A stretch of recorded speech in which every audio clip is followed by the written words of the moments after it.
Here's what's gonna happen. Hinotori Project, bouillabaisse, and potato chips. Welcome to the Unlimited Supply Podcast, your daily music business TLDR in your ear, powered by AI's ever-changing moods, and brought to you by NoDisc, helping music technology and finance companies navigate the music industry, and partnered with Digital Music News. I'm Lars Murray. It's July 28th, 2026. It's Tech Tuesday, and we're going to do something a little bit different today. Here's what's going to happen. No, I'm not telling you yet. Here's what's going to happen is the name of a feature.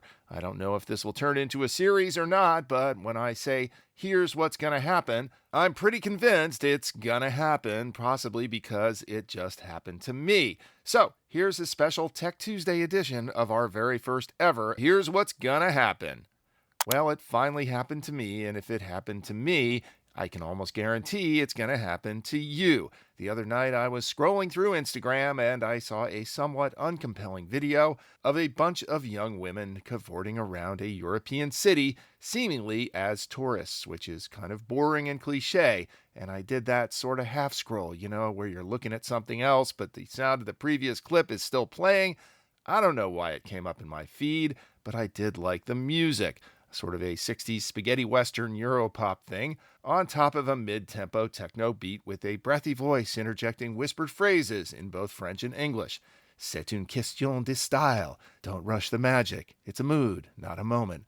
I do dig me some French 60s pop. I do dig me some Ennio Morricone. I loved it when Blur worked with Françoise Hardy. I have a soft spot for Prisencolinensinainciusol by the Italian eccentric Adriano Celentano. And I love Serge Gainsbourg and Charlotte Gainsbourg too. And I like sipping cocktails in cafes in Rome and Paris and Florence and Madrid and Valencia and Barcelona and listening to Nightmares on Wax and shit while I do it. I like Nouvelle Vague, both the film movement and the artist. Yep, I love me some Euro trash cliches. As the song says, it's a mood. The song I found on Instagram is called La Dolce Riviera. It's definitely a send-up of all of those genres and, yes, moods. It's 12 minutes long, and it's irresistible enough to spur a Pavlovian craving for a Negroni right now, and it's 7:30 in the morning. But it took me a good 3 passes to realize that 12 minutes of disjointed tone and lyrical shifts might not have been deemed releasable by a human capable of finding the players or even the sample sourcing to paste together a track this long and intricate, but ultimately gibberish. Even Prisencolinensinainciusol had more structural integrity. That was the first clue. So I decided to check out the artist Hinotori Project. That's project with a K. Was this a Japanese-German axis of techno? Was it a Japanese person trying to sound German? Was it a German person trying to sound Japanese? He or she or they had no website, no personal data in their artist info, an AI close-up of a velociraptor's hungry eye as an artist photo, and a catalog that dates all the way back to June 12th. June 12th, 2026, with 3 albums out. Even the Beatles didn't work that fast. But maybe this was a legit re-release program of the entire catalog of some obscure retro Euro artist who'd been flying under the radar.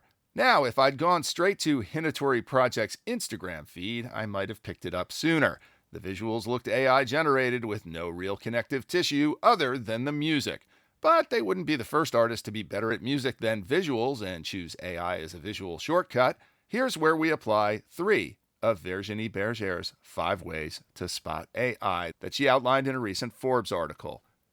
Was Hinotori Project 1, suspiciously fast and suspiciously big? Yep, 3 albums and 367,000 listeners since June 12th. Was there no trace of them before the music? Yep, no bio, no website, no picture. Did the credits add up? Nope. Songwriting credited to a Hungarian college student named Tunde Jinai Saz, who has no previous credits of any kind. And the project, with a K, lists no musician credits at all. And the pièce de résistance, distributed by Distrokid. Yep, straight up AI, complete buzzkill.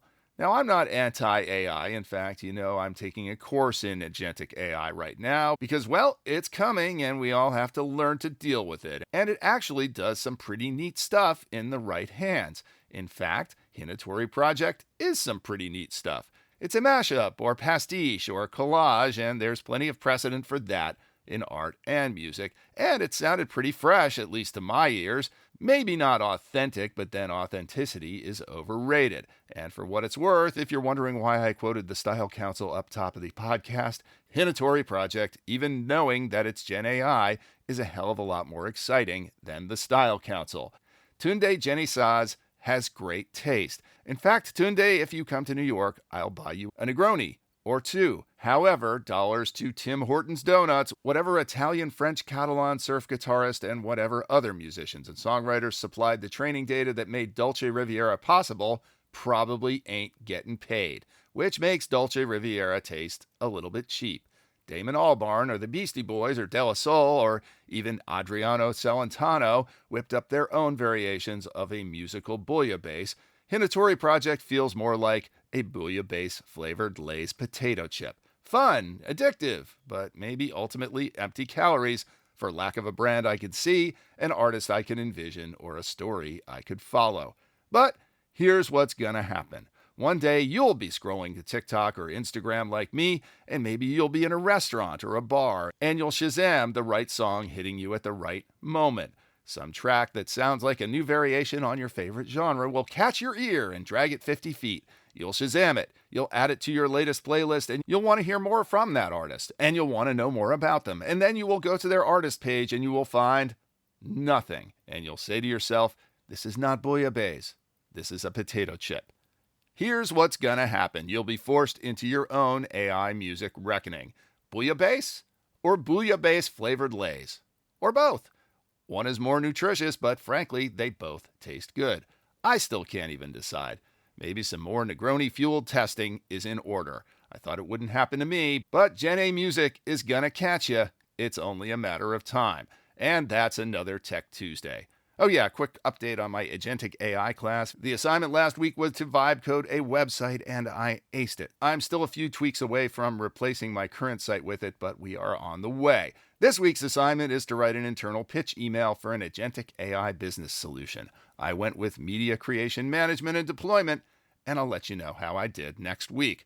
Support for Unlimited Supply is provided by you. Sign up for a year of support and get the Unlimited Supply Merit Badge Trucker Hat, which we manufactured in limited quantities by popular demand. You can also get yourself just the Merit Badge or literally buy me a coffee. There's a link in the show notes. If you like what you hear, please hit that follow button wherever you get your pods, including now Substack, and drop us a rating and or a review on Apple Podcasts, YouTube, and Spotify. YouTube or Spotify, and tell a friend or three. Links are in the show notes, but you can visit unlimitedsupplypod.com to sign up for our newsletter, to tell us what you think about the show, to suggest feature ideas, to feed us info, to feed us lunch, to call us out on our dubious assertions, and to tell us what we're missing out on. I'm Lars Murray, and remember, in this business, no conflict means no interest.